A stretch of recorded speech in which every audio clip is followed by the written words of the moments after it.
All right, so welcome. Those of you joining us somehow online or watching this video later, those of you in our session together, we are going to be looking at the big event of the Old Testament with the Exodus from Egypt. So if you turn in your question book to page 21, we'll join in the prayers before we go ahead and review from last time. Let's pray. Lord of the universe, we stand in awe of your wisdom, might, and mercy. We rejoice that you have taught us to know you as King of Kings and Lord of Lords. We thank you for revealing your power in the rescue of your people from bondage in Egypt. Enlighten us to understand that you acted because of the goodness in your heart and not because of any goodness that you saw in your people. Teach us through your word that although we were born into bondage to the powers of sin and death, you came to our rescue through the saving mission of your Son, Jesus the Messiah. Through his life, death, and resurrection, you have rescued us from the power of the evil one and gathered us into your eternal embrace through limitless grace. Teach us through the study of your word to know how you wish us to walk through this fallen world. May our awareness of the presence of your Son and forgiving Lord inspire and empower us to walk his way in all we think, say, and do. Amen. So sometimes the prayers could be a lesson unto themselves and spending a great deal of time just unpacking what's in there. But the prayer goes ahead and gives us an idea of why this event is not only pivotal in the whole sense of the Old Testament people under self-understanding and for still Jews to this day, because remember, the Passover is a remembrance of the Exodus event, but it also reminds us that rescue in many ways is the theme that occurs throughout the scriptures, both Old and New Testament. And of course, we'll get ourselves to what we as Christians believe is the greatest rescue event of all time and eternity with Jesus on the cross. But we've got a ways to go before we get to that point. So let's look at now in your textbook or whatever you might want to call it at page 88. And while you're pulling that up, I will go ahead and pull up these pictures and hide these controls, and we will go from there. So somebody read 6A. The region between the Tigris and Euphrates was fertile and dotted with many temples referred to as ziggurats. After Terah and two of his sons, Nahor and Abraham, moved from Ur to Haran, God called Abraham and told him to go to the land of Canaan. Abraham, Isaac, and Jacob worshipped at shrines established as Shechem, Bethel, Mamre, and Bethsheba. During a period of drought in Canaan, Abraham and Sarah spent time in Egypt. After Jacob's son Joseph was sold into slavery in Egypt, Joseph rose to a position of power and prominence. Eventually, Jacob and his entire family moved to and settled in Egypt. Good, thank you. So the top part of the picture again shows this movement of from Ur the Chaldees up through the Fertile Crescent to Haran, down then into the Promised Land. And we have Shechem, Bethel, Mamre, Beersheba listed, and then there's that double-headed arrow because they'll go down to Egypt and come back up. But eventually, as we get to the end of Genesis, we move to where we see this burial cave and this field in the land of Canaan, and the arrow that comes down into Egypt, and you see the Nile Delta, the land of Goshen, the pyramid, then as a reminder that with Joseph and Jacob, they settled themselves down into that place, and at the end of Genesis, they're kind of living happily ever after, but we'll see that that does not continue to be the case. So somebody take 6B. A complex family tree surfaces within the Genesis narrative. The line of the Old Testament chosen people is traced through Abraham, Isaac, and Jacob, and his 12 sons.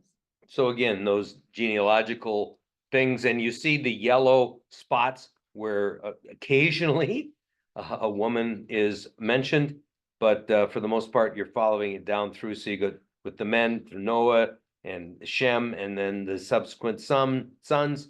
We get Terah, and we of course get Haran, Nahor, Abraham, and then we get Isaac, then we get Jacob, then we get the 12 sons and all the wives, and so you get this spread here through, and that's kind of where we get to at the end of Genesis. And that's it for our pictures, but there's still a couple of more reminders. So somebody take 6C. Genesis narrative contains detailed accounts of the lives of Abraham, Isaac, and Jacob, and his 12 sons, Joseph in particular. Although God did not always act with the speed his people might have desired, he had a timetable for getting things done. God repeated to each of the patriarchs the promises made to Abraham, and the promises eventually came to pass. The patriarchal, matriarchal narrative set the stage for the exodus from Egypt under Moses. All right, so a couple of features, Abraham, Isaac, Jacob, following that down. The little phrase that God didn't always act with the speed that his people might have expected, right? That sometimes continue, but those promises got repeated again and again and again. And we'll see how that repetition continues on as we journey through the narrative in front of us. And finally, 6D. Archaeological discoveries made during recent centuries provide insights into the significance of some of the details contained in the patriarchal narrative. We will, especially when we get to the next lesson after this, get a chance to spend some time doing a little archaeological look. But what's fascinating is that effort of digging up in ancient areas has revealed a lot of helpful information that actually informs quite a bit about what we're doing. And sometimes what was interesting is the archaeologists wanted to dig to disprove what was in the scripture, and everything they found either supported or even brought out things that were things we might not have otherwise known. So it is kind of interesting in that sense. But any questions about chapter? I just have a Yeah. question. You mentioned the women involved. Mhm. Isn't it true that in Hebrew or in the Israeli that they trace the parentage through the woman, not the man? Yeah, it's interesting. Some argument and debate, I'm not fully schooled in that, but there is a who your mother is matters. But what's also fascinating is, especially when we get like the Jesus's family tree, it's sprinkled with sort of unsavory people, or well, for sure unsavory people, but also some unsavory sorts of stories. And so it isn't this kind of pure unsmattered storyline. But yeah, but culturally, as you know, in many ancient cultures, they're more patriarchal than matriarchal. But it is fascinating when you read the scriptures and set it alongside other ancient literature that there's a lot more information about the women and their work in the scriptures than there is in their contemporaries around there. But it is a place where there's lots of debate and argument and sometimes some frustration and disappointment because you just hear about little things here and there. So you have to do a lot of reading between the lines. But yeah, when we get to Jesus's genealogy and people try and line them up exactly, it gets to be a little bit of a challenge. And so sometimes people are wondering, is one of those family lines more along Mary's family tree than Joseph's? But they do play an important role. So. Questions? Anything else? I was looking at the family tree here and you look at Tehran up on top there, it's like the whole entire family just about comes up. I mean, does basically come off of him. He would almost be considered the. Well, it's through his son. You can back your way right up into it. And just for fun, go into the opening part of Matthew, would you? Let's just take a little peek at some of the genealogies that are there. and we'll get a chance to spend a lot more time with this. But in Matthew's gospel, so this is chapter 1, verse 1, he starts with the genealogy, right? And it even begins with that phrase. Genealogy, some say birth, but the word could go kind of either direction. But you see in verse 2, Abraham, father of Isaac, Isaac, father of Jacob, Jacob, father of Judah. There's some others, right? Then you got Judah, the father of Perez, by Zerah, by Tamar, and that's the one who was his daughter-in-law that he refused to give his last son to, right? So that's not the way a relationship's supposed to happen.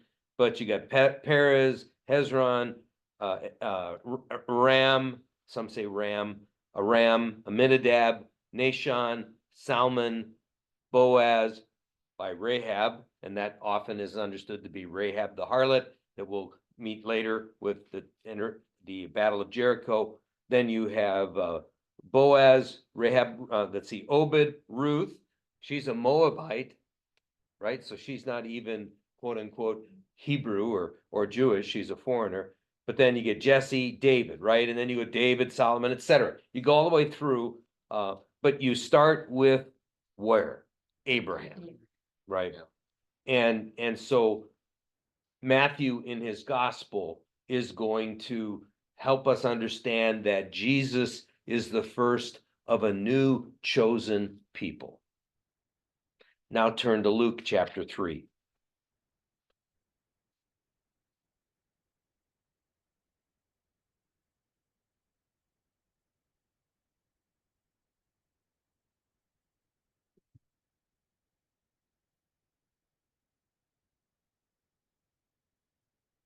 Starting in verse 23.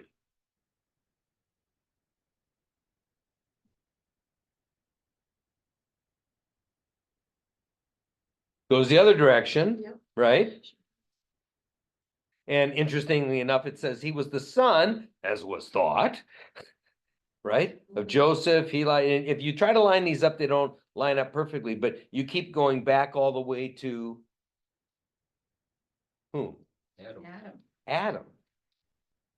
And so Luke, in his gospel, is going to help us see how Jesus is the first of the human race. So they will, each one of the fun things we'll do when we get to the gospels is I sometimes say it's really helpful to think of the gospels as a sermon, and it's trying to make a point. And so what's the point of Matthew? What's the point of Mark? What's the point of Luke? What's the point of John? That's some of the digging that we'll get into. But those genealogies, particularly in the Old Testament, serve as a time bridge to get you from this period of time, and now we're going to advance to this next period of time. Sometimes, not always, we go through a list of genealogies.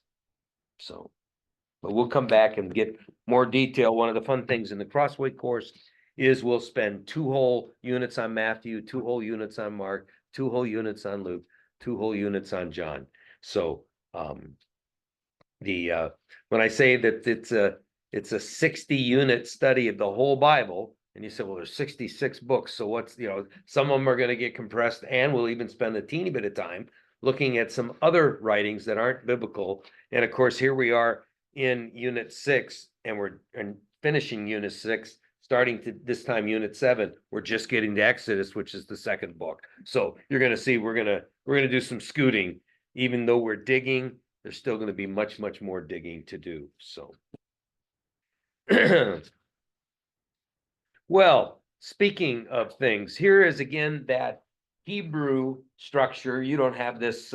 This is back earlier from the 2nd lesson we did, but this is showing the Hebrew structure of the Bible, the Jewish Bible, what we call our Old Testament.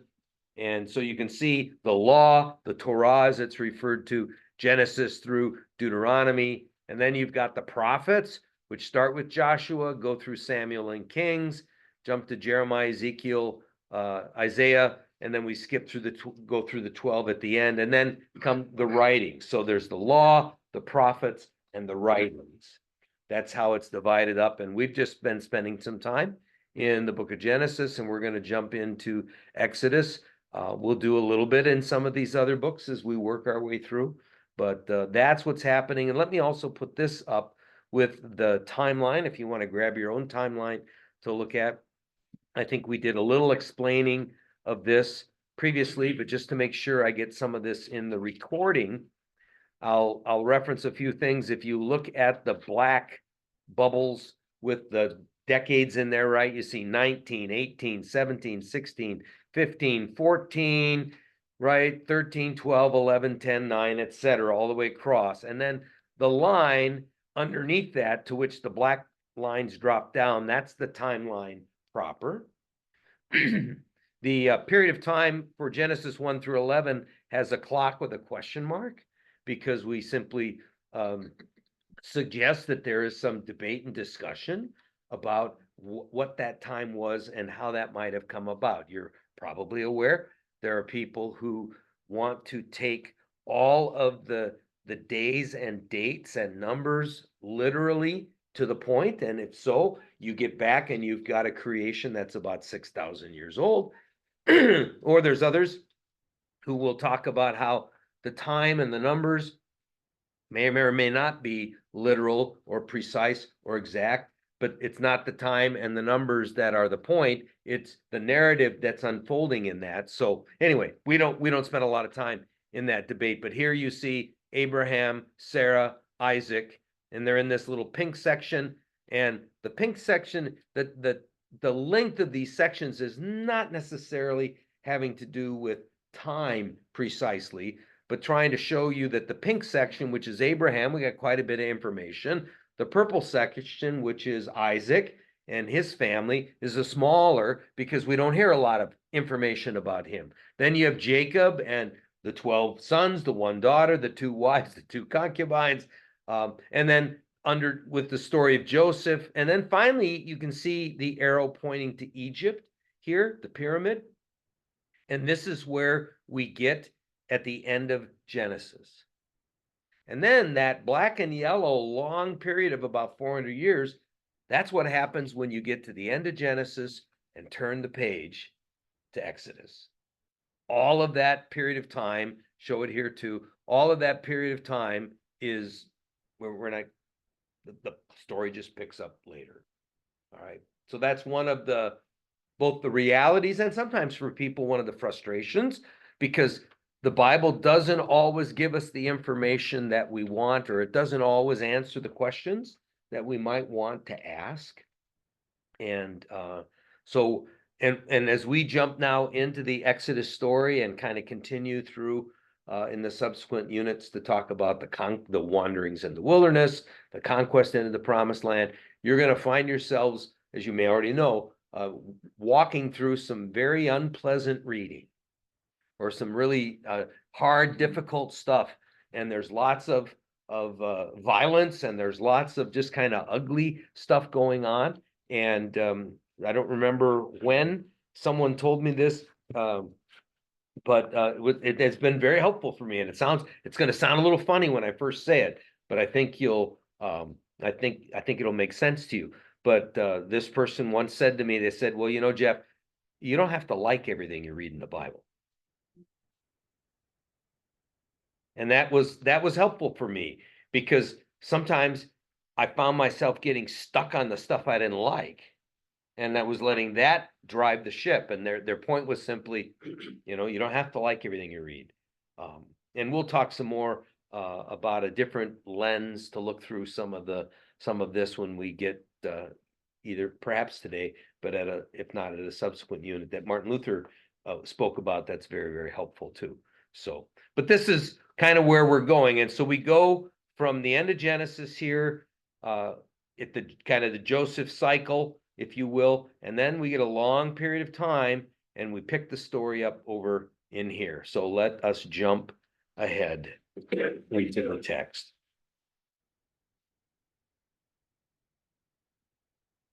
So at the end of Genesis, in chapter 50, remember we read about Jacob's death and how they went to bury him after having embalmed him.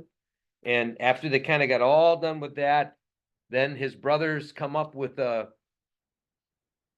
it's kind of interesting with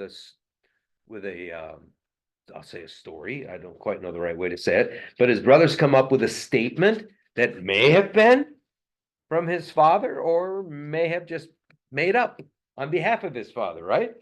Because verse 15 says, realizing that their father was dead, Joseph's brothers said, what if Joseph still bears a grudge against us and pays us back in full for all the wrong that we did to him? Right? If you grew up in a family with more than one sibling, you probably experienced this sort of reality that the presence of mom or the presence of dad might alter your behavior around your brothers or sisters. But if mom or dad were not present, we sometimes might act differently, or after mom and dad were gone. So they approached and they said, right, your father gave this instruction before he died. We don't hear it ever from Jacob's mouth, but they say he said, tell Joseph, I beg you, forgive the crime of your brothers, right? And so again, whether that is an actual thing or they're just creating it, what it brings about is some beautiful stuff, because Joseph says to them, am I in the place of God? Huh? He says, what you intended, verse 20, to harm me, God intended for good. So don't be afraid. I will provide for you. And we're told at the end of verse 21 that this is how he reassured them, speaking kindly to them. So this act of forgiveness and this act of reconciliation. And then somebody read from 22 to the end of the chapter. So Joseph and his brothers and their families continued to live in Egypt. Joseph lived to the age of 110. He lived to see the 3 generations of descendants of his son Ephraim, and he lived to see the birth of the children of Manasseh's son Machir, whom he claimed as his own. Soon I will die, Joseph told his brothers, but God will surely come to help you and lead you out of this land of Egypt. He will bring you back to the land he solemnly promised to give to Abraham, Isaac, and Jacob. Then Joseph made the sons of Israel swear an oath, and he said, when God comes to help you and lead you back, you must take my bones with you. So Joseph died at the age of 110. The Egyptians embalmed him, and his body was placed in a coffin in Egypt. So the end, right? But you have this sense of everything is okay, going smooth, right? There's been reconciliation at the end of his life, and he dies, he's buried, and when God takes you out, right? So there's a little cliffhanger or a little foretending or whatever the word is that says something else is coming, right? It's this why you got to check in for the next episode and see that God's going to bring you up. God's going to bring you up. So now flip to Exodus. And the first 7 verses of Exodus are a little mini recap of what took place at the end of Genesis, right? See that with your eyes? And it ends with this sort of verse 7, the Israelites were fruitful, prolific, multiplied, grew exceedingly strong. The land was filled with them. By the way, you and I, when we grab a book that we're looking for, typically look at the spine because the title's there, right? But remember, these are in scrolls. And so perhaps there was some sort of decorative piece on the scroll that you could tell from the various scrolls which ones they were. But the other way you find out is you unroll it, you start reading, and as soon as you read the opening verses here, you know where you're at. And so it's a little kind of introduction to what is there. And then verse 8.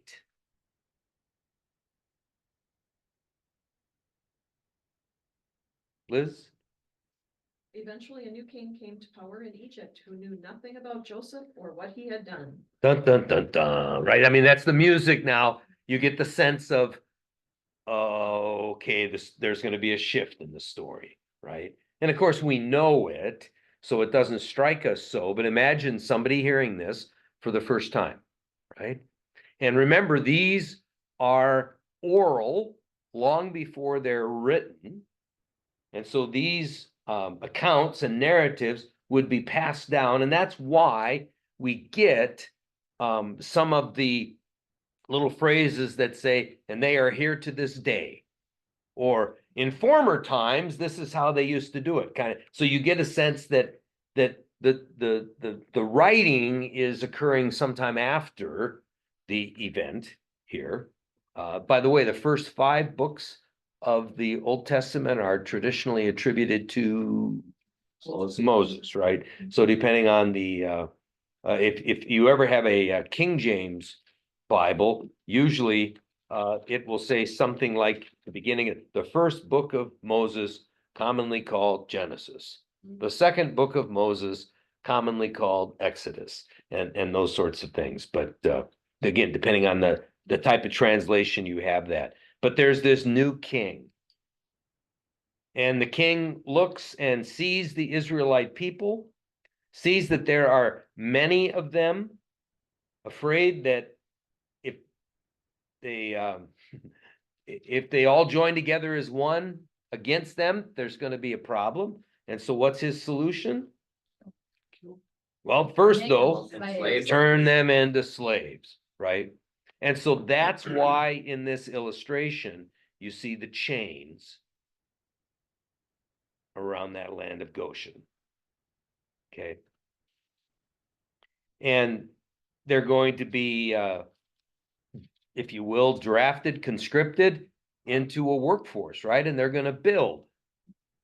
They're going to build supply cities. What is their livelihood normally? They're shepherds, they're herders, right?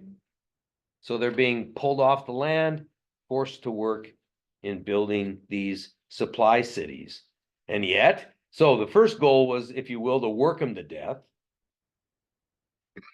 Did that work? No. Verse 12 tells us the more they were oppressed, the more they multiplied and spread. And verse 13 says the Egyptians became ruthless. And depending on how your translation renders it, in verse 14, it says, made their lives bitter. And bitter will show up later on in our Passover story. So hang on to that.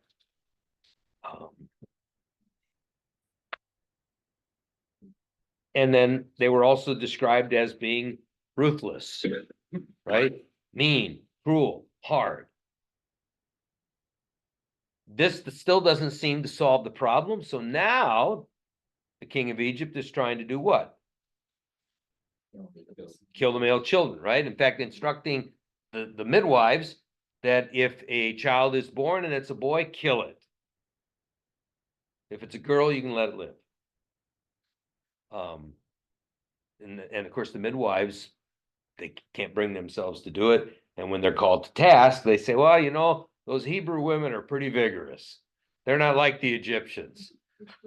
So sort of this little back dig, right? They're not like the Egyptians. They're pretty vigorous, and they don't even, by the time we get there, the boy's already born. So then the king says, solution number 3, throw him in the river, right? So that sort of sets a little bit of the backdrop. Chapter 2 talks about somebody you know, right? Yep. Now we get a little bit of a connection, right? There's this man from the house of Levi. So we got the tribe, and he takes a woman from the same tribe, right? So they're keeping it in the tribe. They have a child together. He's a son. They see he's fine, and they hide him for 3 months, but they can't hide him forever. So they take him down to the river, build him a little miniature boat, right? Cover him up, and has his older sister. So actually, Moses, as best we can tell, Moses is the baby of a family of 3. You know, the oldest is Miriam, the sister. Then there's Aaron, the brother, who's apparently 3 years older. And then Moses is the last, at least that we hear of here. And so Big sis is tasked with the job of watching baby brother, which is, depending on the kinds of families you came from, not all that uncommon, still in many places of the world. And lo and behold, what happens next in the story? Pharaoh's daughter comes down, right? She comes down to bathe, and they see this basket, and you're gonna know ancient Egyptian. They open up the basket, and she sees a little baby crying, and she says, "Oh," universal, right? Or something like that. She knows what it is. She's no dummy. She identifies it right away, does she not, in verse 6? This must be one of the Hebrew children, right? What happens next? Yeah, the sister comes down and says, I know someone who can nurse that baby. yeah, you need a wet nurse? I know someone who can nurse him. And Pharaoh's daughter says, sure, that'd be awesome. I'll even pay you. She's no dummy. Right? Again, it doesn't say that, but I don't think we serve anybody well if we think this Pharaoh's daughter is just some kind of idiot. You know, I mean, I think she knows what's going on. And she may not even like her father's plans, you know, but sometimes when I gotta watch it, right? Sometimes when people in positions of power make decisions about what's going to happen, those who are under their power may or may not have much of a say about it. They don't have to like it. But then finally, when the child grows up, and this is probably something you may not have thought of before, verse 10 says, when he grew up, the sister brought him to Pharaoh's daughter. She took him and she named him. Okay. But yeah, she adopts him. But And he she actually names grew him. up in his own home then. Mm-hmm. So it wasn't And until grew he up was kind could of- simply mean weaned here at this point as well, right? Oh. When it was no longer needed to nurse. So grew up, Oh. and I don't know anybody's translations say it different besides grew up. Just says when the boy When was the boy older. was older. Yeah, when the boy was older. So that often is referring to when they no longer need to be nursed, right? Because then you get grown up again in the very next verse, do you not? Verse 11.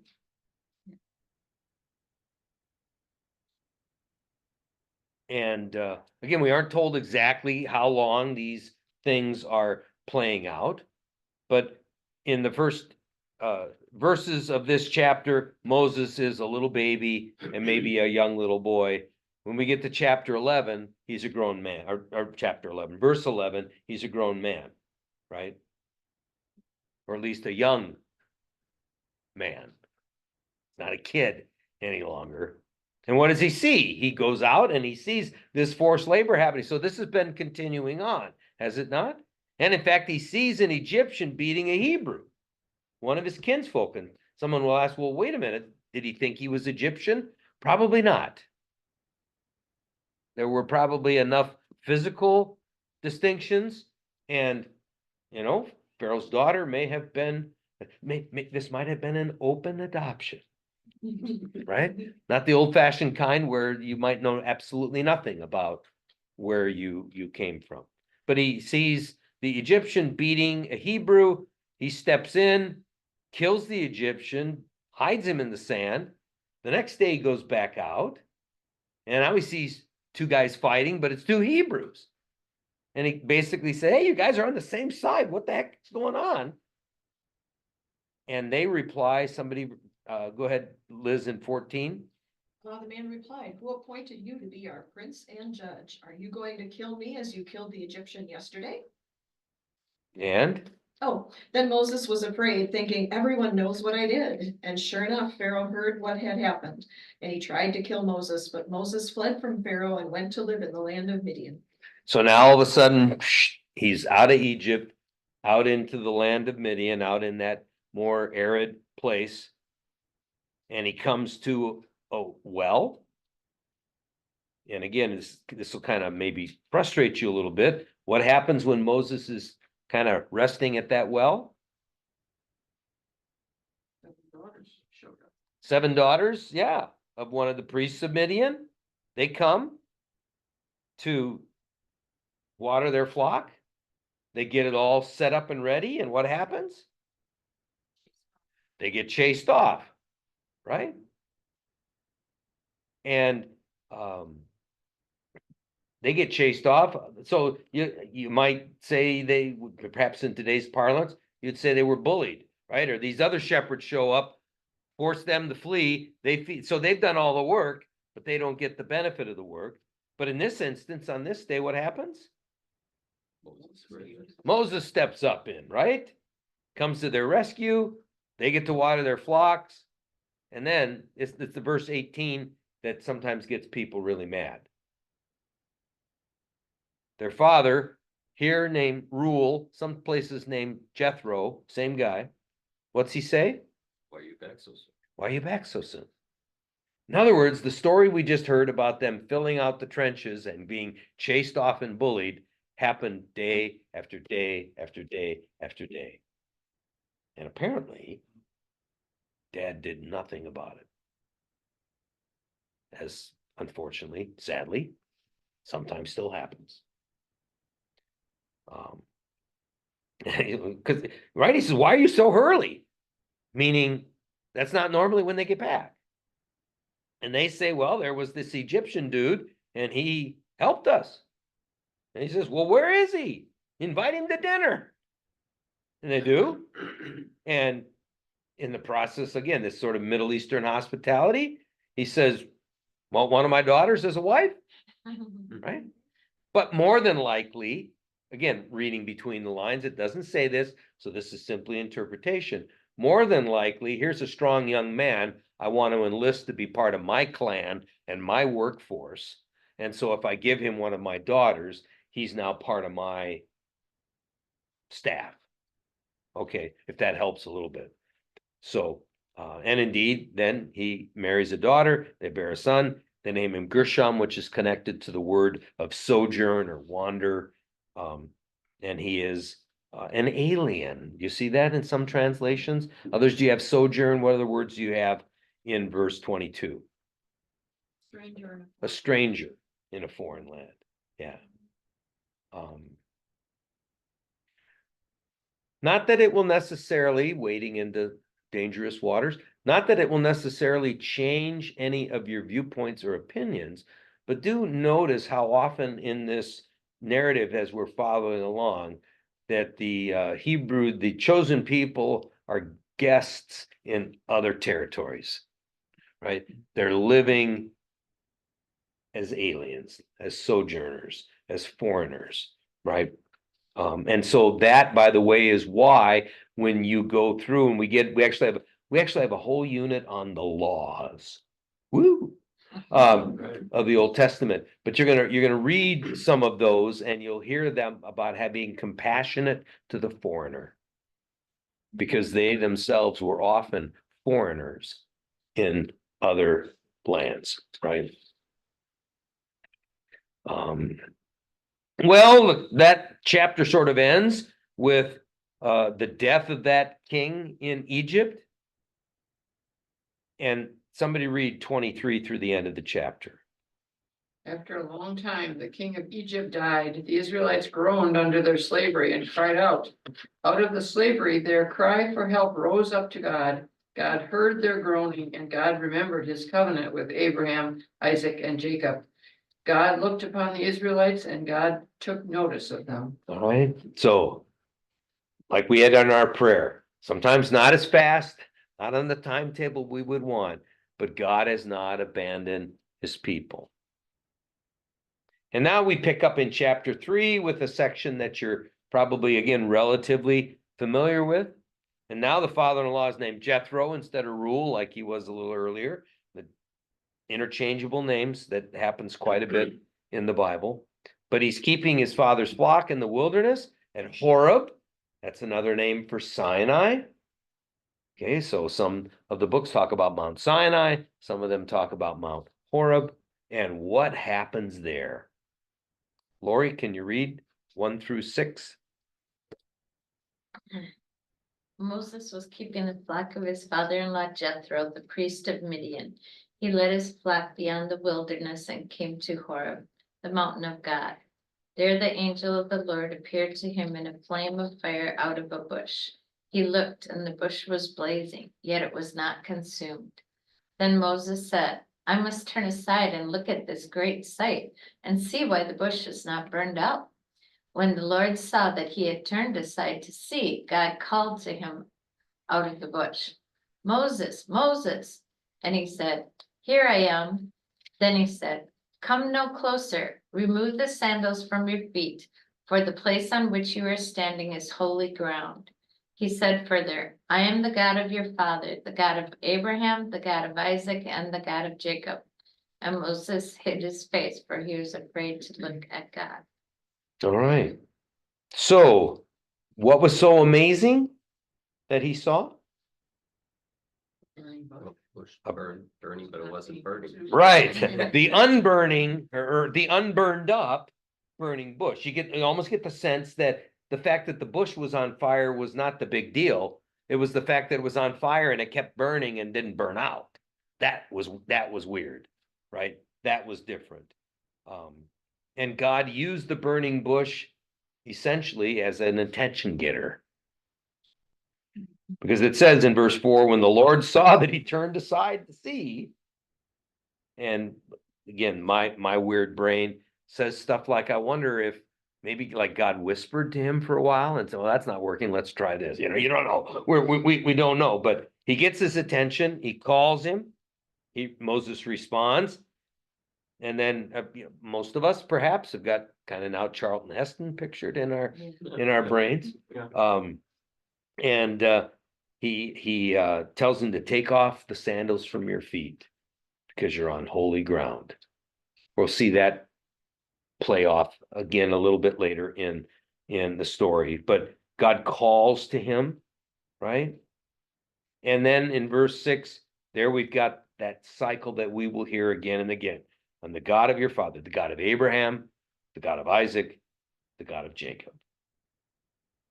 And then somebody else, 7 through 12. Then the Lord said, I have observed the misery of my people who are in Egypt.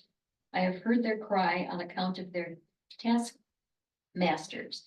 Indeed, I know their sufferings, and I have come down to deliver them from the Egyptians and to bring them up out of that land to a good and broad land, a land flowing with milk and honey, to the country of the Canaanites, the Hittites, and the Amorites, the Perizzites, and Hivites, and the Jebusites.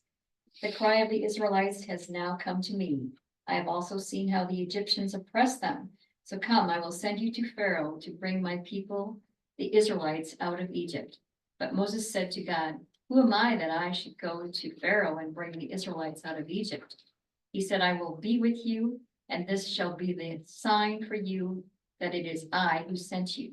When you have brought the people out of Egypt, you shall worship God on this mountain. Right? So pretty important here. In multiple ways, God says, I know what's going on. Right? I've observed the misery. Some people have something else besides observed. For a verb there. Heard their cry. Different verb, anybody? Know their sufferings. Aware. Okay. Come down to deliver them. Rescue. Bring them up to a land flowing with milk and honey. Are those 5 things? Right? Observed, seen the misery of my people, heard their cry. I know, I'm aware of their sufferings. I've come down to deliver them, to rescue them, and to bring them up out of this land, to a land flowing with milk and honey. That's pretty incredible stuff, right? And then you get names of all these groups that are living in that land, and we're going to see the hard stuff that happens to those people living in that land. But verse 9, the cry of the Israelites has come to me. I've seen how they oppress them. And now comes the hook, right? Verse 10, so come, I will send you. Right? I mean, you can imagine Moses cheering. Yeah, God, you finally see it. Yes, do that. And God says, perfect, because I'm going to use you to do it. And then what begins is a whole series of excuses, right? Moses says, who am I? And God says in verse 12, I'll be with you. Not something you're going to do alone. And if you want proof of that, guess what? You're going to bring them all the way back here to where you are right now. So we're going to see that they'll get back there. And then Moses says, all right, then let's do this. No, verse 13. Moses has got another excuse. He says, I come and say, hey, the God of your ancestors sent me. They're going to say, what's his name? And now you probably got all caps, maybe in your text, right? I am who I am. Anybody have a different phrase than that? I am the one who always. I am the one who always is. And chances are, whatever you have written there, you've got a little footnote, and you'll look down at the footnote and you'll say, you can translate that phrase in a number of different ways. But essentially, it goes on in the next part. It says, this is what you're to tell the Israelites. I am has sent me to you. The Lord, the God of your ancestors, the God of Abraham, the God of Isaac, the God of Jacob has sent me to you. We're going to get that repeating. This is my name, right? And by the way, you've got a little footnote with Lord there. We ran across Lord earlier in Genesis 2. We looked at that a little bit. But here you've probably got a footnote that gives you the letters for that. YHWH, or in German, it would be with a J instead of a Y and a V instead of a W. And by the way, the JHVH is where the word Jehovah comes from. And what's interesting, the word Jehovah really isn't a Hebrew word, because whenever people would see the YHWH, they would say the word Lord, which is Adonai. And so that's why it's always capitalized. So if you take the vowels from Adonai and the consonants from YHWH and Germanize it, you get Jehovah. So it's kind of a created word. But in any event, go get the elders together. Tell them what? Verse 16. There it is again, right? The Lord, the God of your ancestors, God of Abraham, God of Isaac, God of Jacob, appeared to me. It says, I heard what's going on. I'm seeing what's being done to you. I will bring you up out of Egypt. They'll listen to your voice. Tell them, here's another way, verse 18. The Lord, the God of the Hebrews, has met with us. Let's go, right? And then verse 19. Uh-oh. I know the king of Egypt will not let you go unless he's compelled with a mighty hand. And so I will show him. And that's what we're going to get several chapters of. I'll bring this people into such favor with the Egyptians that when you go, you won't go empty-handed. Each woman shall ask her neighbor, any woman living in the neighbor's house, for jewelry, silver, gold, clothing. They'll put them on your sons and daughters, and you will plunder the Egyptians. Hang on to that. We'll come to that later too. And so Moses says, wow, okay, God, I got you. Let's do this. Yeah. No. He comes up with another excuse, right? What if they don't believe me? Well, what do you got in your hand? I got a staff. Okay, throw it on the ground. Turns into a snake. Ah! Moses runs away. Right? But he grabs it by the tail, becomes a staff again. Says, there you go. You can do that. In fact, do this. Pretend you're Napoleon. Right? Stick your hand inside your cloak, pull it back out. Oh my gosh, it's leprous. Put it back in. It's pure as a baby's bottom. They don't believe the first time. Maybe they'll believe that. And if they don't believe those, I'll show you something else you can do when you pour water and you'll turn the water of the Nile to blood. Moses says, hey, okay, now I got some things I can demonstrate. Let's go do this. No. Now he comes up with another excuse, right?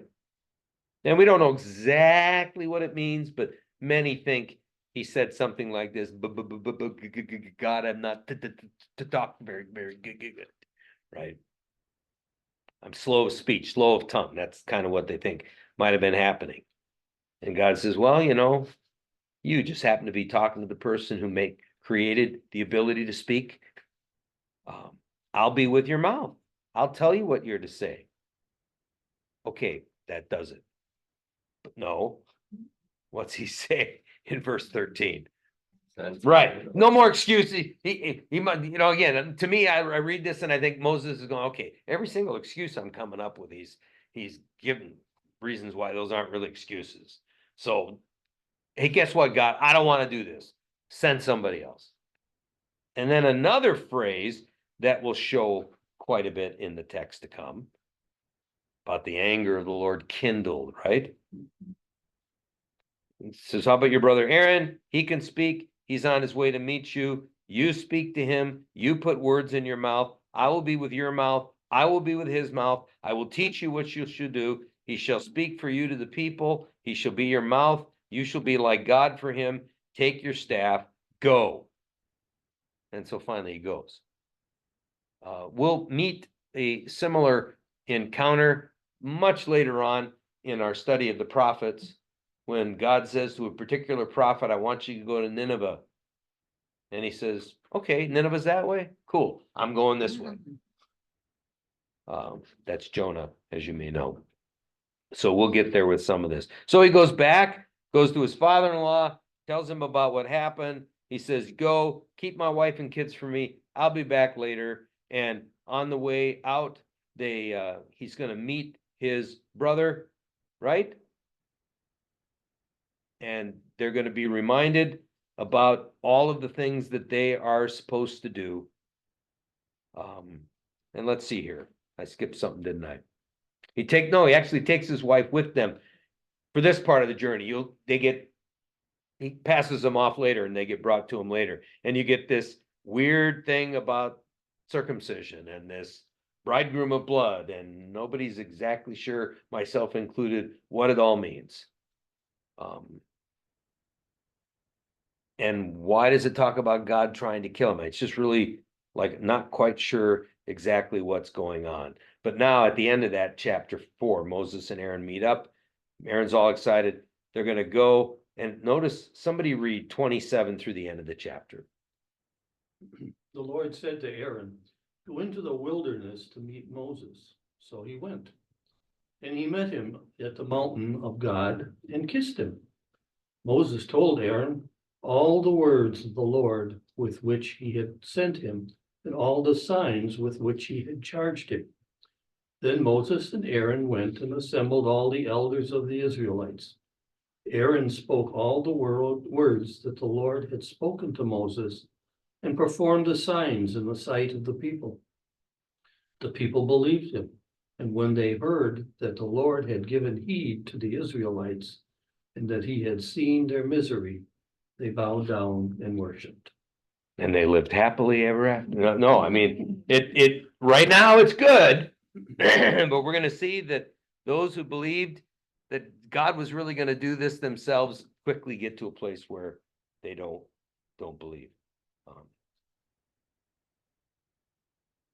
Chapter 5, the opening verses are pretty significant. Somebody read verses 1 and 2. Afterwards, Moses and Aaron went to Pharaoh and said, this is what the Lord, the God of Israel, says. Let my people go, so that they may hold a festival to me in the wilderness. Pharaoh said, who is the Lord, that I should obey him and let Israel go? I do not know the Lord, and I will not let Israel go. So this is what the Lord said, thus says the Lord. You hear that phrase and you think, who says, thus says the Lord? Or maybe I'll say it in the King James. Thus saith the Lord. Jesus himself. Out of his mouth will come out of Jesus' mouth, but this is how the prophets speak, right? The prophets speak for God, and we'll see that already.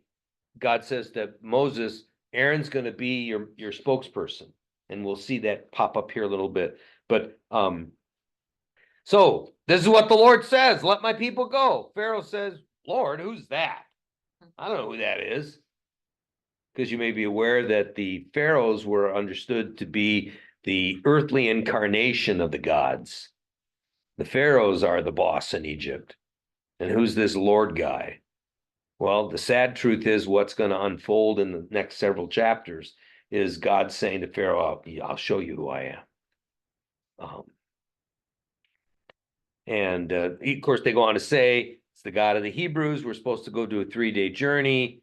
And now comes this whole debate about taking a people away from their work, go to your labors. And the people are so numerous, they take their taskmasters and they get the message, no longer you're giving them the supplies they need to make the bricks. They got to get their own straw. And so the pain and the suffering is even harder, right? And verse 8, you shall require the same quantity of bricks. They're lazy. That's why they cry out, let us go. Make them work harder so they don't listen to deceptive words. And it's interesting, the taskmasters reply, thus says Pharaoh. Thus says the Lord, thus says Pharaoh, right? Verse 11, go and get, I'm not going to give you straw, go and get straw, wherever you can find it, but your work won't be lessened. And of course, they can't produce the same number of bricks, and it gets ugly, right? So much so that those Israelite leaders come to Pharaoh and say, why have you treated us like this, right? Look, this is unfair. He says, you're lazy. You want to go sacrifice to your God. You're not going to get any straw. Go. And then they bump in verse 20 to Moses and Aaron, and they say, you guys suck, right? We don't like you anymore. You have made us into a bad odor, right? We stink. You guys stink. Moses turns around to God and says, God, what are you doing? You're not doing what you said you were going to do, right? I mean, so here it gets this kind of constant thing, and now sort of begins the assurance. So chapter 6, somebody start reading that. Then the Lord said to Moses, now you shall see what I will do to Pharaoh. Indeed, by a mighty hand he will let them go. By a mighty hand he will drive them out of his land. God also spoke to Moses and said to him, I am the Lord. I appeared to Abraham, Isaac, and Jacob as God Almighty. But by my name, the Lord, I did not make myself known to them. I also established my covenant with them to give them the land of Canaan, the land in which they resided as aliens. I have also heard the groaning of the Israelites, whom the Egyptians are holding as slaves, and I have remembered my covenant. Say therefore to the Israelites, I am the Lord, and I will free you from the burdens of the Egyptians and deliver you from slavery to them. I will redeem you with an outstretched arm and mighty acts of judgment. I will take you as my people, and I will be your God. You shall know that I am the Lord your God, who has freed you from the burdens of the Egyptians. I will bring you into the land that I swore to give to Abraham, Isaac, and Jacob. I will give it to you for a possession. I am the Lord. Moses told this to the Israelites, but they would not listen to Moses because of their broken spirit and their cruel slavery. Okay, right? When Moses first told them, they all believed, hey, this is awesome. But now it's starting to get hard to believe, and their spirits are broken. But in that first part of chapter 6, it's as if the promise is repeated again and again. That pattern will continue, and by the way, still continues. This is why each Sunday, for example, we say the body of Christ given for you, the blood of Christ shed for you. Because what may have happened in that previous week, or if it's been even longer than a week, may have brought you also to a place where you're wondering, is God really there? Does God really care? Are these promises really true? So the repetition of the promises is part of what worship is about, because we need to hear these things. And some of these things get repeated, and we hear it again about how Moses is saying, I'm not a very good speaker, and God says, I've given you Aaron, it's gonna work. And then we get a little genealogy, right?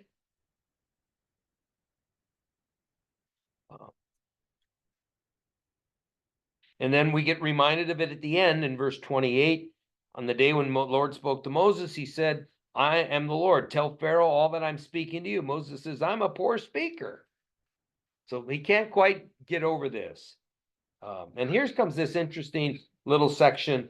So somebody read chapter 7, verses 1-7. Then the Lord said to Moses, pay close attention to this. I will make you seem like God to Pharaoh, and your brother Aaron will be your prophet. Tell Aaron everything I command you, and Aaron must command Pharaoh to let the people out of Israel. To let the people of Israel leave his country.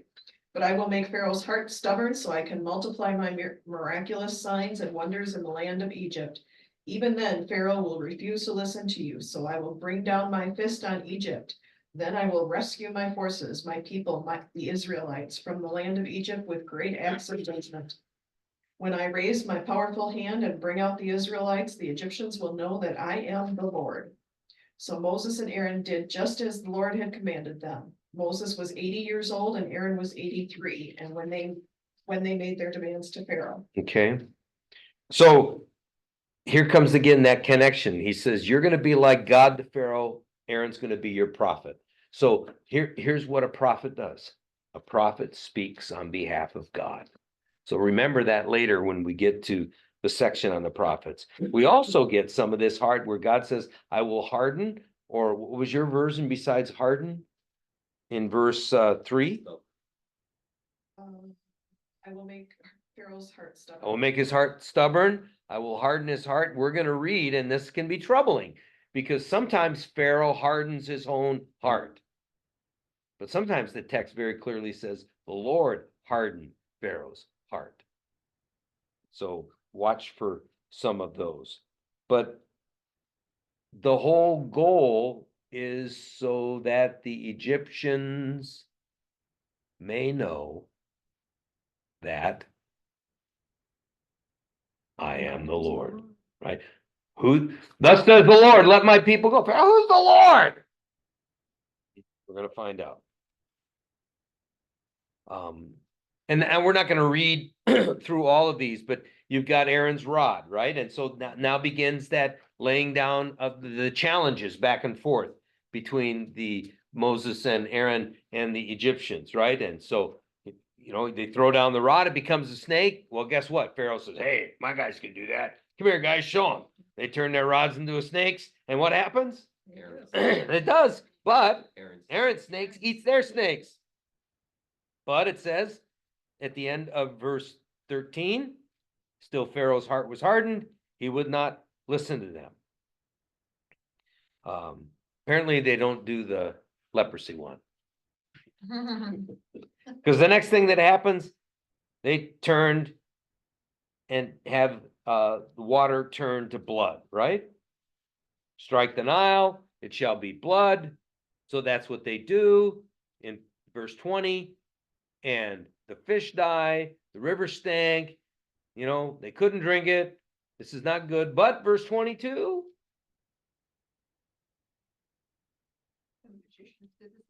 The Egyptian magicians could do the same thing. And then you think, well, okay, if they could have done the same thing, why didn't they undo it? But we weren't told that. And we're told again, Pharaoh's heart remained hardened. And we're told he didn't even take this to heart. And this lasted for 7 days. Then it comes the second plague, chapter 8. It's what? Frogs, right? Let my people go. If you don't, you'll be plagued with frogs. So he says, okay, you're right, this was a bad idea, let you go. No.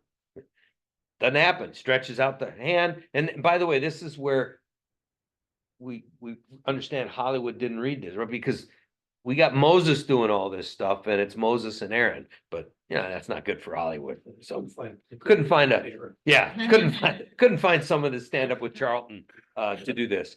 But so they stretch out, turn to the frogs. Guess what? Magicians could do it too. But interestingly enough, verse 8, Pharaoh calls Moses and Aaron and says, plead with the Lord, so you take the frogs away. yep. And Moses says, okay, when do you want me to do it? And he says, tomorrow. Interesting. Well, I would have said right now, please. But anyway, he says tomorrow. And he says, okay. But didn't work, right? Verse 15, Pharaoh saw there was a respite. He hardened his heart. Number 3, gnats, right? So we have gnats, and something else is happening with this third plague.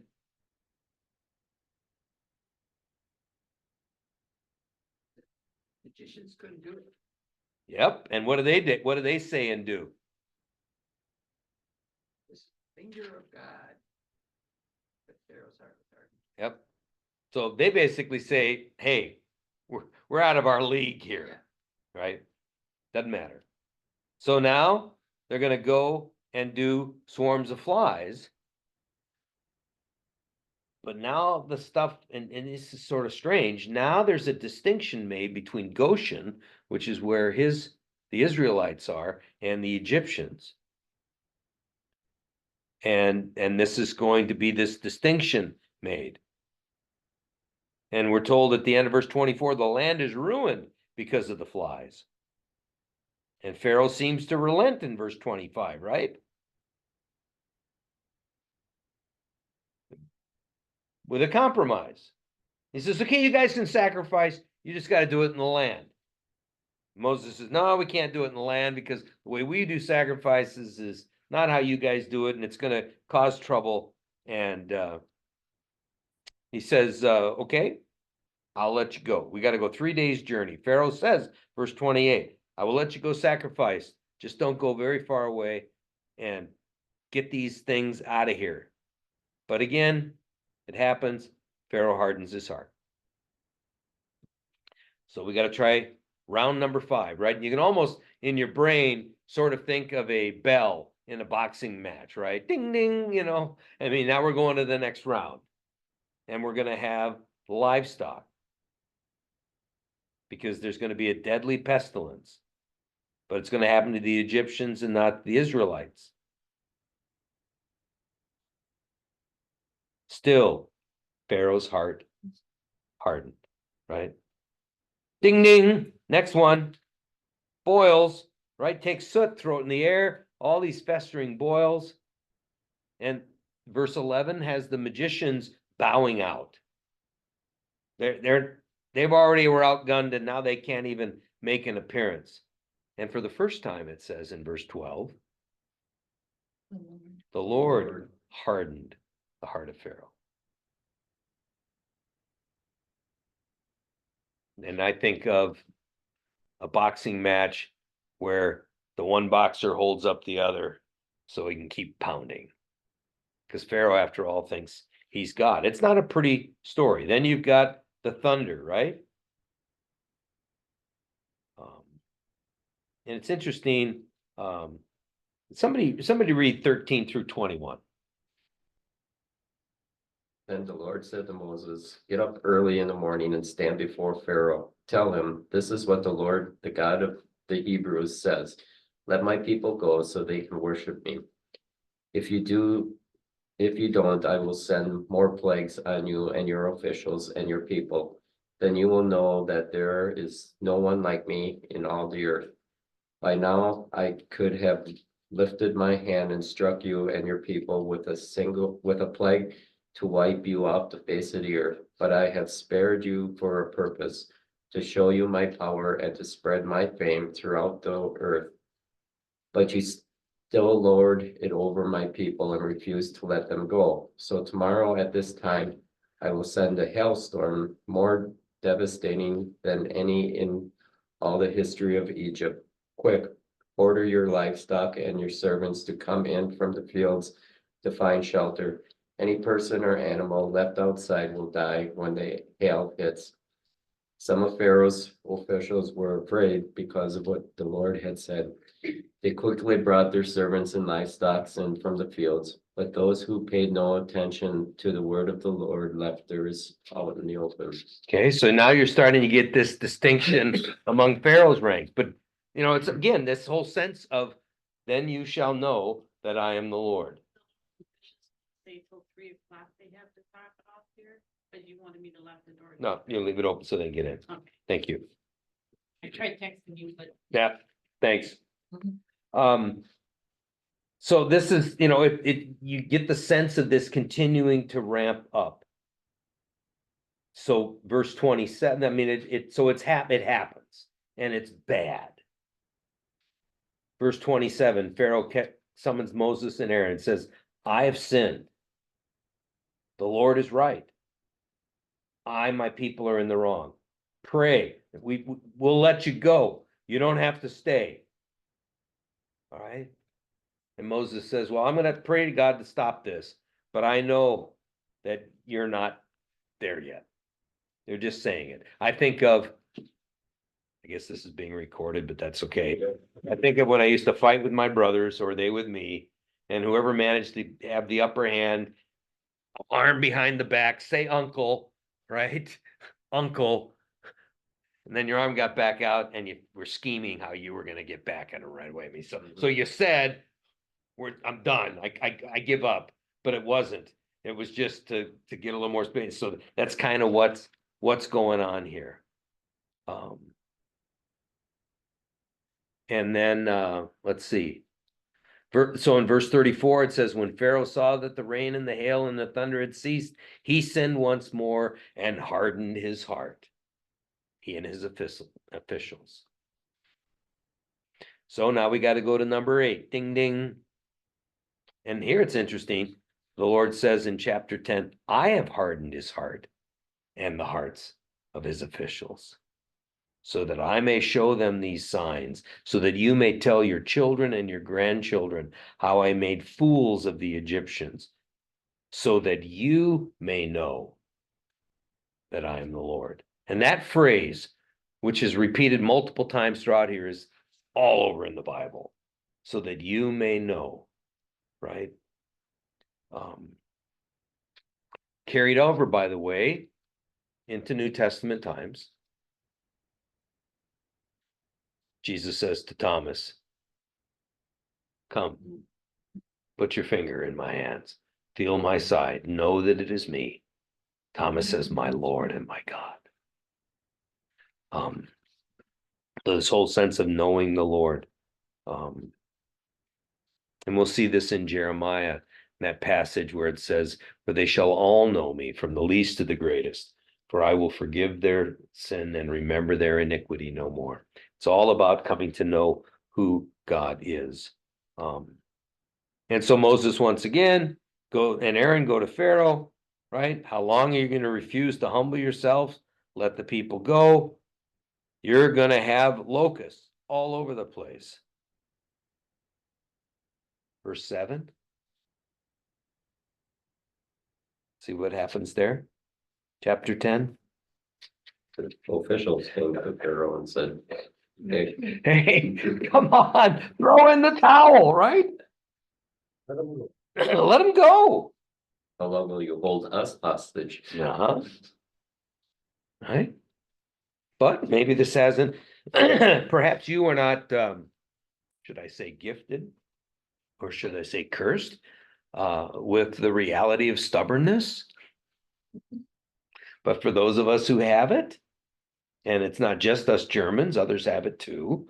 But sometimes, you know, in our stubbornness as people, we will let all sorts of bad things happen. Because, you know, I mean, sometimes we don't just like to to give in.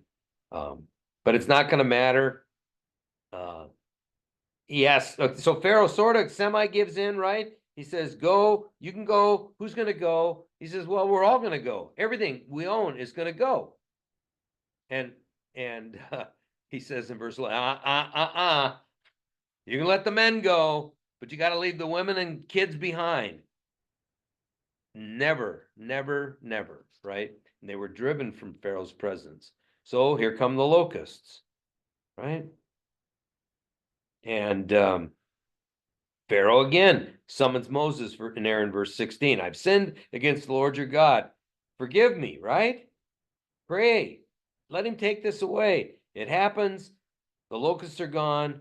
And verse 20, the Lord hardens Pharaoh's heart. We got plague number 9 with the darkness. And it gets so bad at the end. Verse 27, the Lord hardened Pharaoh's heart, and he was unwilling to let them go. Pharaoh said, get away, take care, you'll never see me again. The day you see me, you'll die. I mean, this is it. Negotiations have now been officially broken off. And now comes the final warning of the final plague, right? And here's where verse 2, for example, of chapter 11, everyone's supposed to go talk to their neighbor and ask for stuff. Remember, early on, it talked about them plundering the Egyptians. That's what's going to happen. And there's this initial description of what is going to be coming, and it's not pretty, right? The angel of death is going to pass through the land. What do you think the point of, like, God's always saying not to worship, gold, silver, or that, what belongs to give to Caesar, what belongs to Caesar, whatever, things like that. But then it's like, really, why did he have them take gold and silver? Like, yeah, I mean, I think at face value, it's so that they have what they need to make a life in the new land, because they've been slaves for all this time. So the amount of possessions that they would have to make life doable is not present. So, and it's also to plunder the Egyptians, right?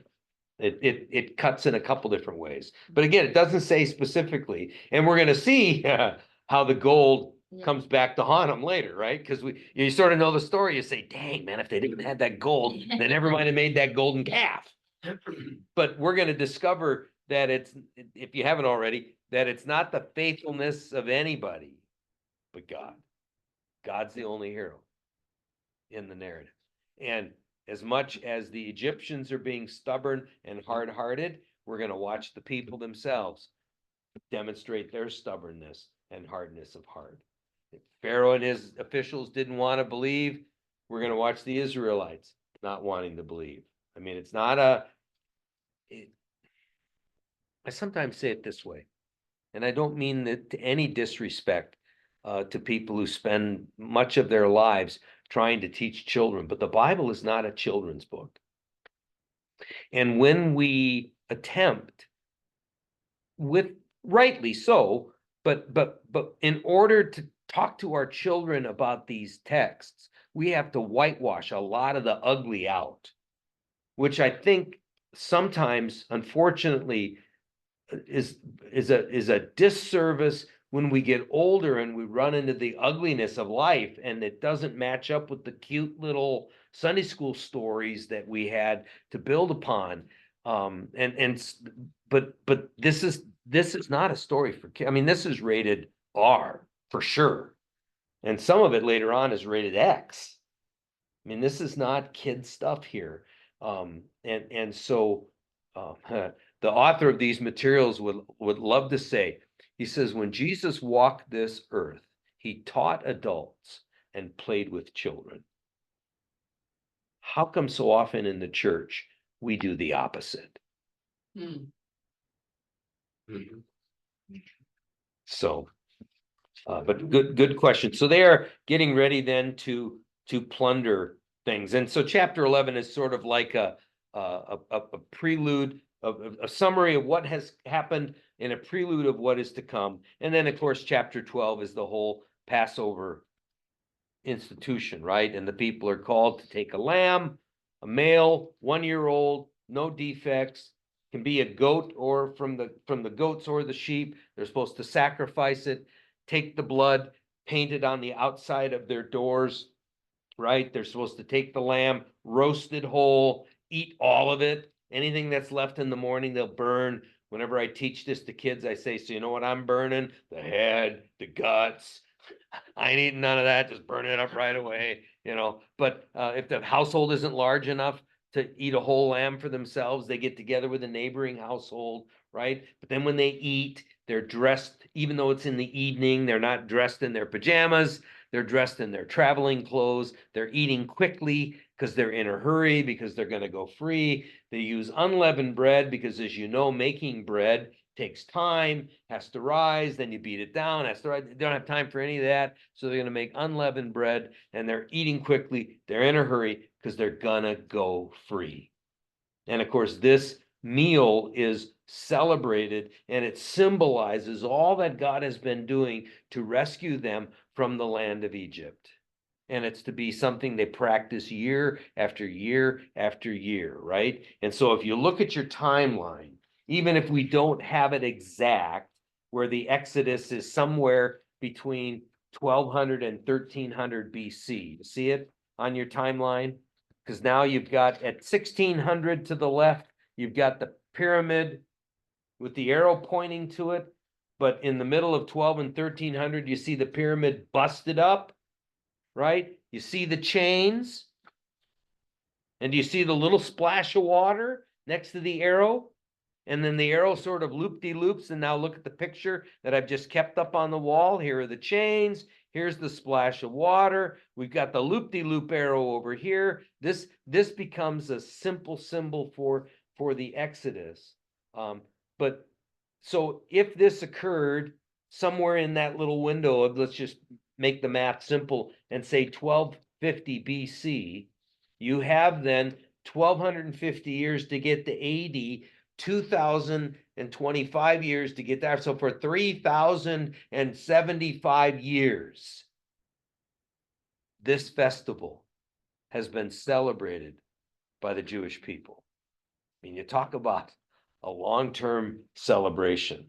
Passover is a big deal because it symbolizes for them this whole rescue from Egypt.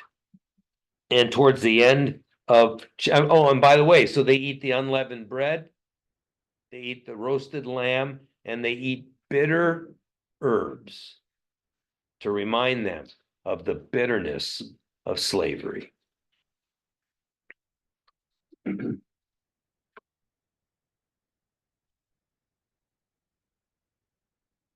And so this is what happens, right?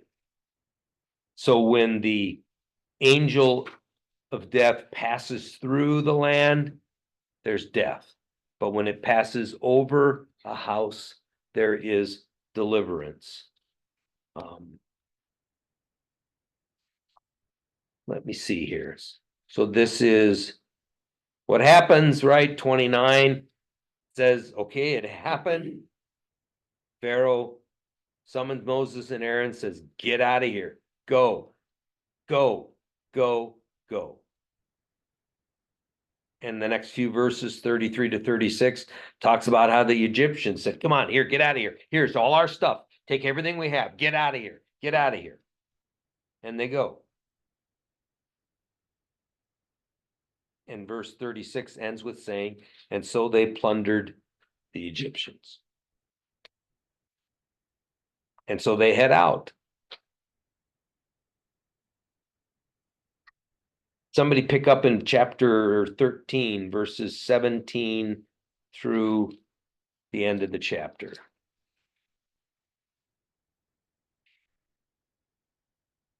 When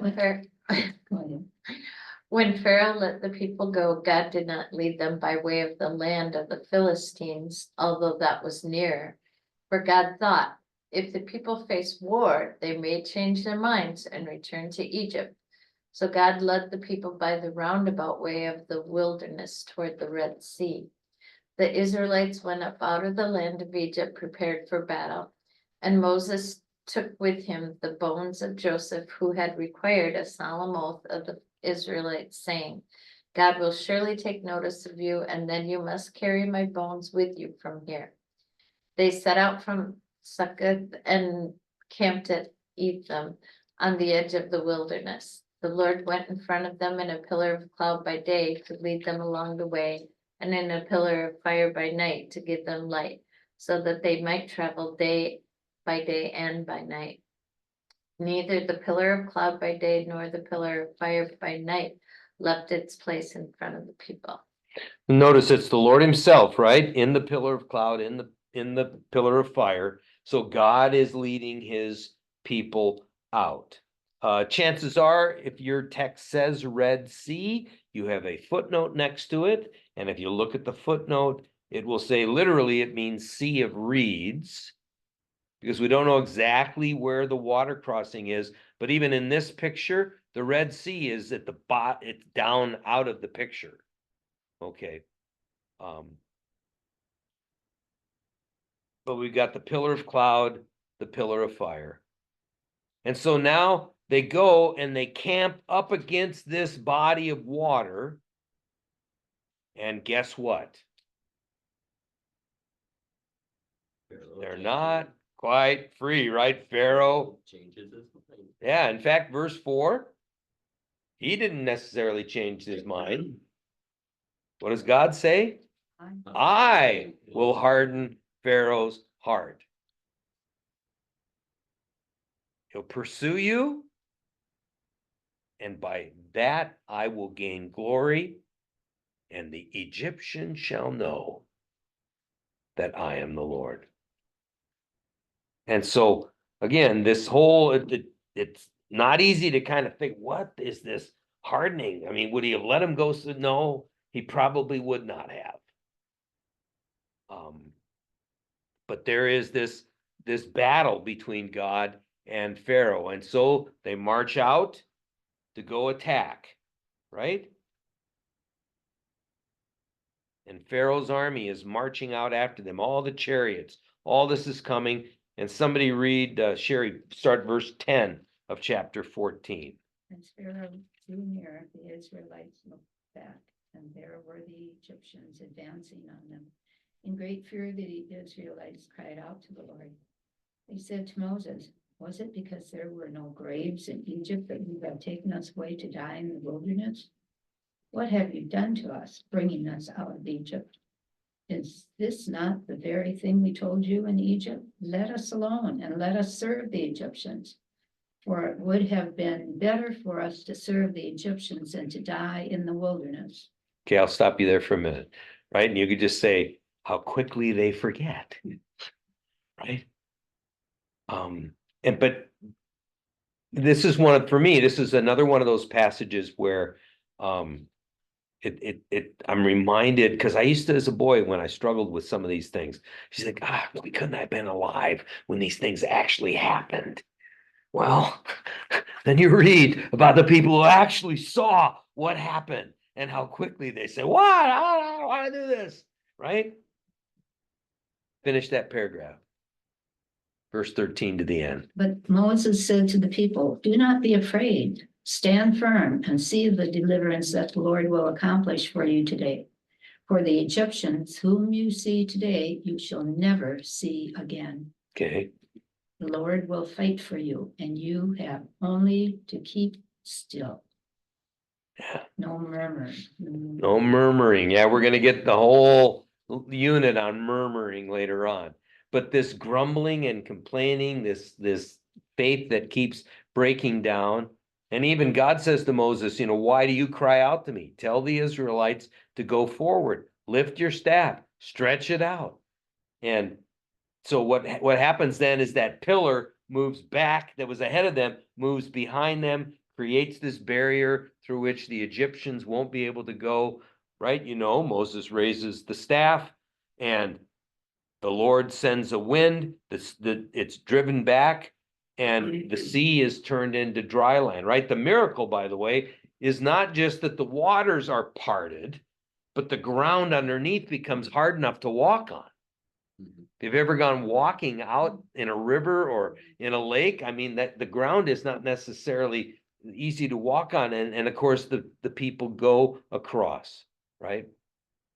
And when the Egyptians see this, they chase in after them, and all of a sudden that hard ground becomes mushy and muddy. Their wheels clog. They realize we're in trouble. We better get out of here. The water comes back, and the rescue is complete, right? Chapter 15 is a song from Moses celebrating what God has done. Miriam and the women echo the song in chapter 20 and following. And then we will stop there and go to our picture for a moment. And now the picture will go into stages up front. So let's take a look. So we kind of wipe everything out. And by the way, remember I talk about you make that little pea and you make that kidney bean and then you connect it with a squiggly line and you draw a swoosh, right? So here's the land of Canaan. Here's the promised land. Here's Palestine. Here's the land flowing with milk and honey. Here's the Holy Land. All the different names that get attached to it, right? And then this is Egypt down here. And of course, this is the Mediterranean Sea. And why leave, if we just draw this picture, that's about 40% of the space of the picture is taken up with the Mediterranean Sea. So he will often put stuff up there in the illustrations. And so what you see, of course, to start with is here's that chain around the Nile Delta. And now God is bashing Pharaoh, right? So God with one arrow is pounding Pharaoh. Pharaoh is being busted apart. The beliefs of the ancients, by and large, were this, that the gods of the land were the strongest gods of all. And they were perfectly fine with other people having other gods in different lands, but in our lands, our gods are the strongest. Well, so what's partly happening in this battle is the God of the Israelites is demonstrating he's Lord of Egypt, not just Lord of the land of Israel. We'll come across an interesting story later on when Elisha heals one of the generals of the Syrian emperor and tells him to go wash in the River Jordan to get his leprosy cleansed. And doesn't want to do that. We'll reference it, but he finally does. It happens. And then he says to Elisha, please let me take a couple of bags of dirt that I can take back with me to my country and spread out. So when I worship God, I'm standing on good Israelite dirt. It's somewhat akin to I got to be careful. It's somewhat akin to the practice which generates significant revenue for the folk who sell it because they come back with genuine water from the Jordan River. I mean, this sort of sense that it's whatever. So, but Pharaoh, God is bashing Pharaoh, and now you'll see the next arrow, he delivers them across the sea. That's what this splash is. And he will take them down to Mount Sinai. We'll get there in a little bit in our text. But notice what shows up down here. You've got the snake and the staff, right, to remind us of that. And here you've got foreign gods. And we'll spend more time with that in the next unit. But it's kind of a reminder, because you could do sort of a fake little quiz and say, true or false, God brought the Israelites out of Egypt because they were doing a really good job of keeping the 10 Commandments. False. Because, of course, they don't even get the 10 Commandments yet, right? So in the narrative, it doesn't even happen. Or you could say, true or false, God brings the Israelites out of Egypt because they were doing such a good job of worshiping God. False. That's not either. And we'll hear later on that they will quickly, both in their time in Egypt, in their time before they got to Egypt, in their time after they leave Egypt, will be perfectly happy to worship other gods as well. Just, by the way, like we do. Mhm. Unfortunately. So, but we'll go. So they come down to Mount Sinai, makes a covenant with them. We'll spend more time talking about that in the next unit. Gathers the people around him. Remember, I told you when we had like that God's original plan with all the people gathered around holding hands. I said, notice all the head dots. Pretty soon you got to get rid of the arms and legs and bodies. And so whenever you see a circle of dots, that's a circle of people. That's people in community. And interestingly enough, God comes down on the mountain and then we'll come down to the tabernacle. That's this little thing down here. And eventually we'll lead them through the wilderness and bring them across a river again, a water crossing into the promised land. This is the Exodus story. And this is the major event of the Old Testament that will mold and shape the people. Yes, it's still, I'm the God of Abraham, the God of Isaac, and the God of Jacob. But we'll also see, I am the Lord your God who brought you out of the land of Egypt, out of the house of bondage. You know, I am the Lord who makes a way in the wilderness, right? It gets repeated again and again, but this is the pivotal event, God rescuing his chosen people. And so on page 91, you have all of these points about the various different elements that we just looked at. Please. What are the moons? What are the what? What are the moons? The moon? There's moons around by where the chain is, and also. That's the white caps. Oh. That's the water separation. The water. Okay. Good deal. They're not little moons. That's okay. And I grew up on the West Coast, right? That's the white caps. So good question though. I don't think everybody's ever asked that before. So very cool. Go along Lake Winnebago tomorrow, you'll see lots of them. Yeah, there you go. Sure enough. So the next picture is sort of interesting. Trying to show how the Exodus event sort of becomes formative, pivotal. And so they'll look at each question. So at the Exodus itself, and here's another simplified version of the Exodus without God smashing Pharaoh.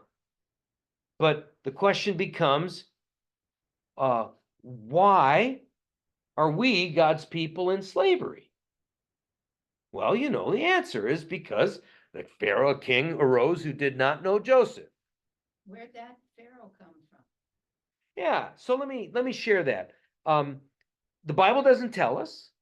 So everything I say next is going to just be what scholars have suggested, right? But let's flip back here for a minute and go to this picture. The Nile flows south to north. We're used to most rivers, except them weird people from North Dakota, Right. who are used to rivers flowing north to south. But the Nile flows south to north. And this goofs us up because when we talk about here in this part of the state, it's not at all uncommon for people to talk about going up north. We take north up, right? And but the upper Nile is south. The lower Nile is north because it's flowing the opposite direction. And so there came a time when, if you will, I'll just use this sort of phrase, it's not perfect, but the ethnic Egyptians were under attack by an outside group of people called the Hyksos. And the Hyksos came and conquered Egypt. And so if you will, the ethnic Egyptians escaped upriver, south. And those foreign pharaohs ruled for a while. So that's And many Bible scholars think that that's the period of time in which the Hebrews came down to live in Egypt. Because again, it's not impossible, but here's one of the, and I don't mean this offensively at all, but one of the simplistic Sunday school viewpoints is that it's almost as if God has a little magic wand and just makes all these little things just sort of miraculously happen. And it's certainly not impossible that Joseph, a foreign Hebrew, would be welcomed into the household of the ethnic Egyptian Pharaoh and elevated to a high position of power. But it also seems a little easier to grasp that a foreign Pharaoh might not be nearly as opposed to another foreigner getting a position on his staff. And that what happens when the shift goes from Genesis to Exodus and this new king arises, because those foreign powers were eventually driven out of Egypt by the ethnic Egyptians and they reclaimed their territory. And then they look out on all these foreigners who are living in the land and say, we better do something about these guys, because if an enemy comes to attack us and they join forces with them, we're in trouble. So that's sort of the sense that perhaps this all occurred in that window of time. And you've got, again, the New, and here's a New Testament example. A New Testament example, Paul in Galatians will talk about how at the right time, interesting, at the kairos, that's what the word kairos means, the right time. At the kairos time, God sent his son, born of a woman, born under the law, to redeem those who are under the law. What's the kairos time? The kairos time, many scholars believe, is in the Roman Empire. When the Romans have sort of essentially taken control of the whole Mediterranean region all the way around and have set up a system of roads and created a system. Travel's never perfectly danger-free, but under the Roman occupation of all those areas, it was immensely safer for people to travel. And so here, those who take the good news of Jesus and spread out in the world this is all happening in this time in which this Roman peace, as it was sometimes called, was in play. So it's just it's a way of looking that God, there are times in history where God's on the move, and it's as if everything was all set up ready for that move to happen. And again, that's not to suggest that it's all just happenstance or God has nothing to do with those circumstances, but God's able to use these circumstances to further the work. So if that helps some. So let's go here. Why were they in slavery? Well, because there was a new Pharaoh who didn't know Joseph. Well, why are we in Egypt? Well, there was a famine in the time of Joseph and Jacob, and so we came down to Egypt. Okay, so where are we from anyway? Well, we're descendants of Abraham, the first of the chosen people. What do you mean, chosen people? Well, we weren't chosen for privilege. We were chosen for mission. God chose us in grace to be a living reflection of his original plan, to bring everything back the way it should be, because it was all messed up. Well, what do you mean? Who's to blame for it was all messed up? Did God mess it all up? No, we messed it up, right? And so it kind of takes us back to the stories that we've been working our way through in those narratives in Genesis. And on the flip side, going the other way, says then what is our lifestyle to be? And we're going to get to the law codes coming, and they're given so that we can copy God and be a reflection of the God who saved us. What is our purpose? Our purpose is to be a magnet, to attract others to what God is up to. Well, where are we going to do that? We're going to go to the land of Canaan, which was promised to our ancestors. So this land becomes our land? No, this land is God's land. And we get to live there forever? No. You will live there in the land if you continue to keep the covenant. We haven't gotten there yet, but you're going to see that unfolded. So this picture is just trying to show how this Exodus event becomes the bridge to take what we've been journeying through so far and carries us forward into where we're headed. How do the Jewish people use like this historical context with the Holocaust? Like, do they see that also as a? So here's what's interesting.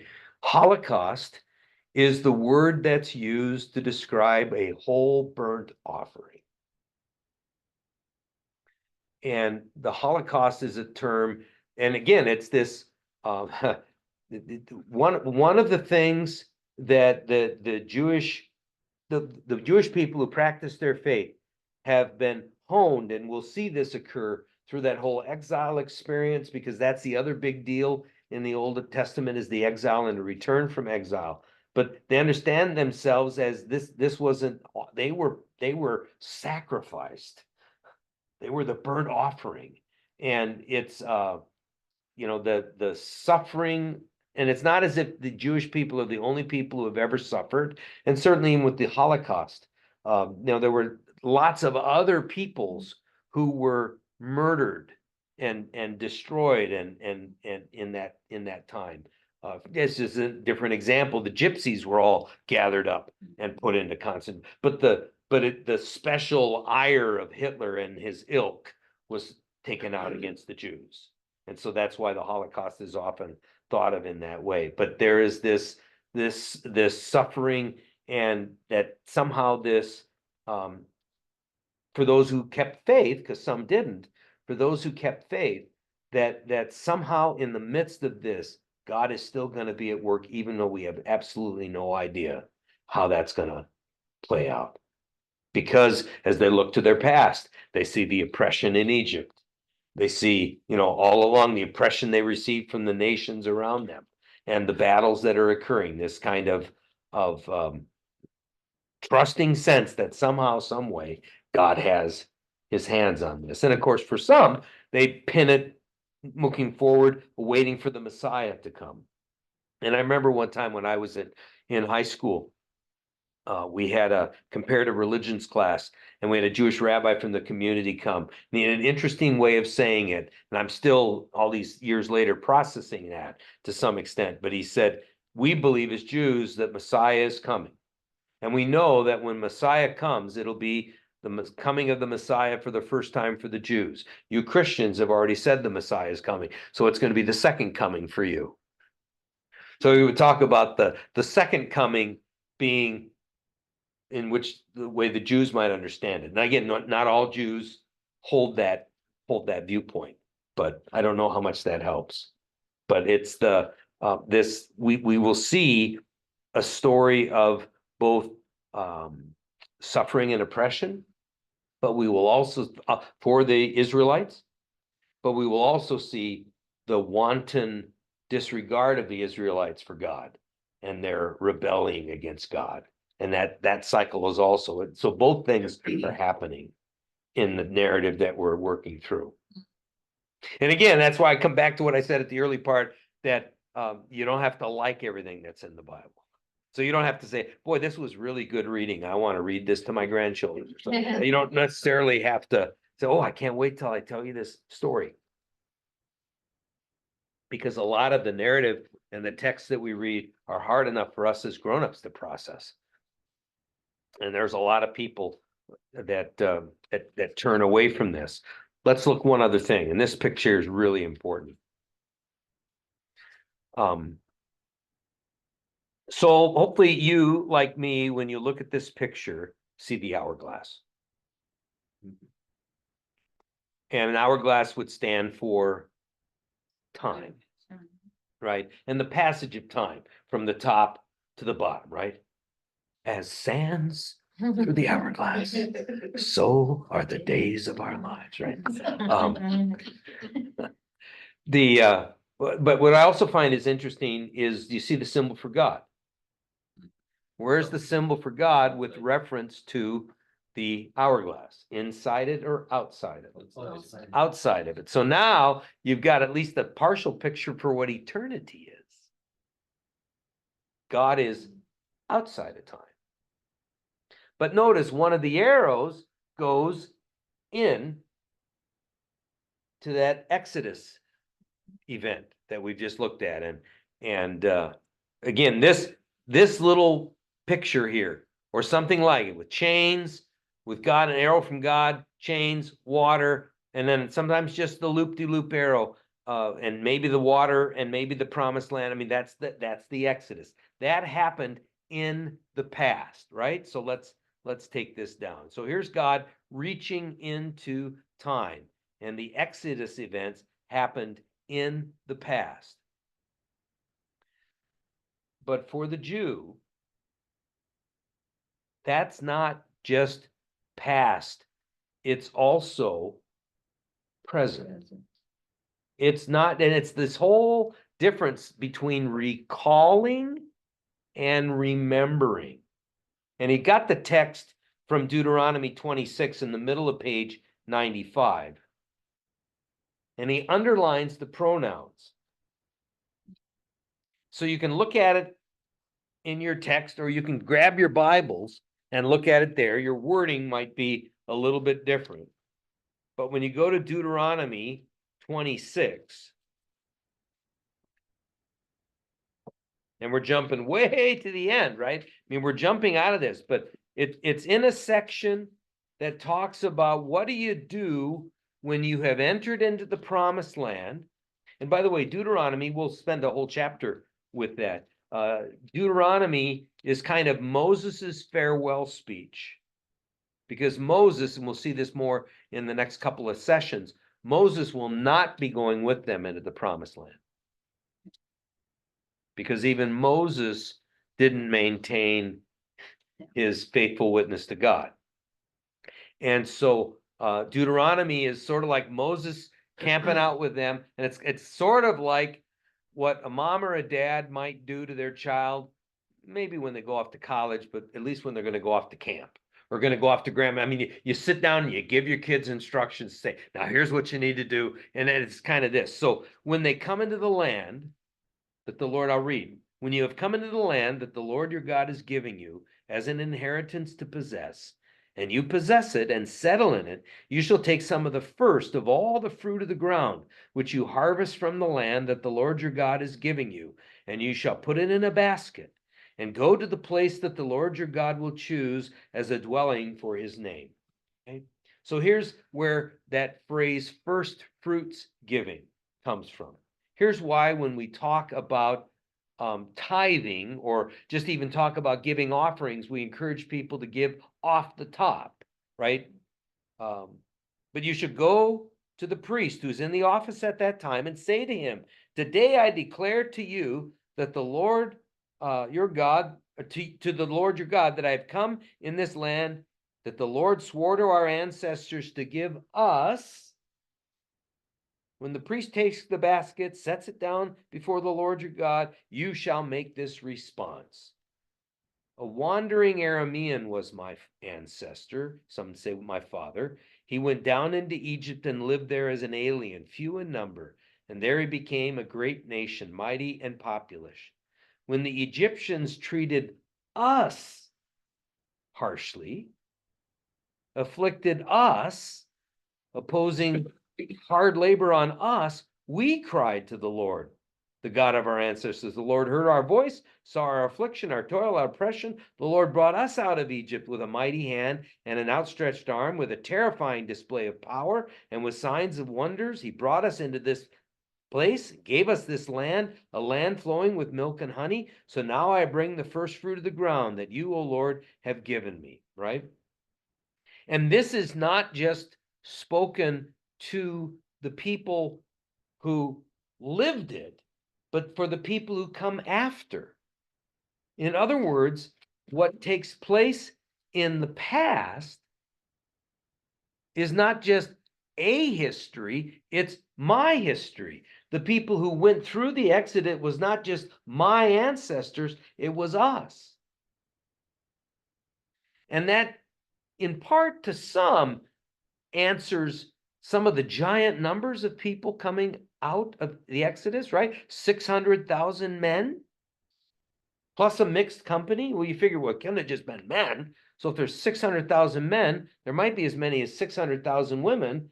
And it's not just men and women, there's kids coming out too. So suddenly you start getting these numbers of, the 2 million people come out. And some scholars have said, well, if you take 2 million people and stretch them, what was it, 50 across or 20? 25 across, and march that'd be a line 200 miles long. so that they would have gotten out and up into the promised land before they even got, some were still coming out. I mean, the numbers are phenomenal. So this whole sense of remembering is remember, to member yourself again to that event. And so if indeed these texts were written some time after, the numbers may reflect not only the actual people who came out, but all the people who have lived since they came out, because we all came out. That makes sense? It's a different way of thinking. We just recall the past. It's kind of a mental exercise, but they relive it. An example, we have some examples of this in our culture. So for example, in athletic events, teams have the regular opponents that they play, but occasionally they'll play, you know, when you get to the playoffs, you play other teams that you don't normally play. And it's not uncommon for a coach to say, well, remember what they did to us last time, even though that might have been 10 years ago and none of those kids were playing. But it's still that kind, or remember the Alamo, kind of a cheer. So we have that a little bit, but we don't have the same sort of connection to the past that the ancient Israelites, and for that matter, modern day Jewish people think about those events.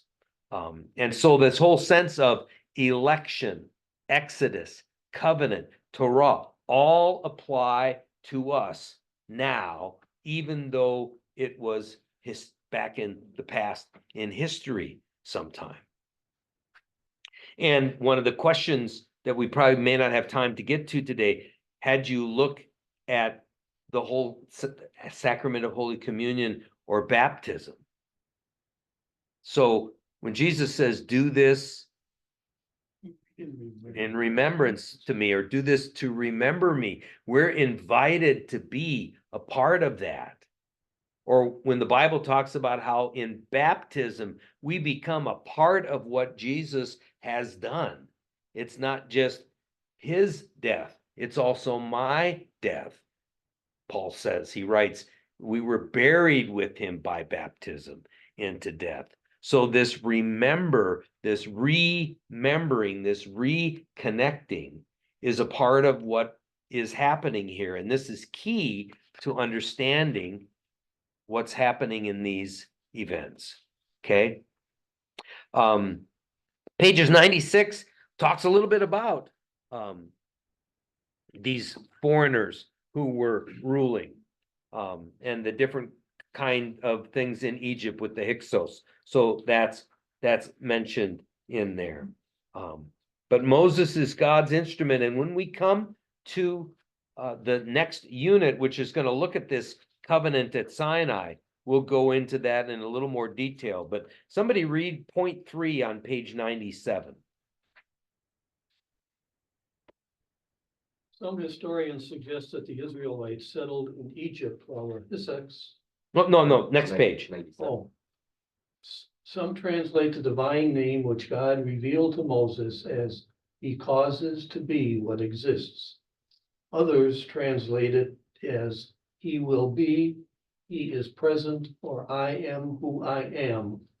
Some suggest that God's answer is the refusal to answer and a declaration that God is beyond naming, and therefore beyond humankind's power to control. God is to be known, not by any name, but by his actions, in particular, by his actions in relation to Israel's history. So that whole I am, it's really interesting when we get to the Gospel of John and they come to arrest Jesus in the garden.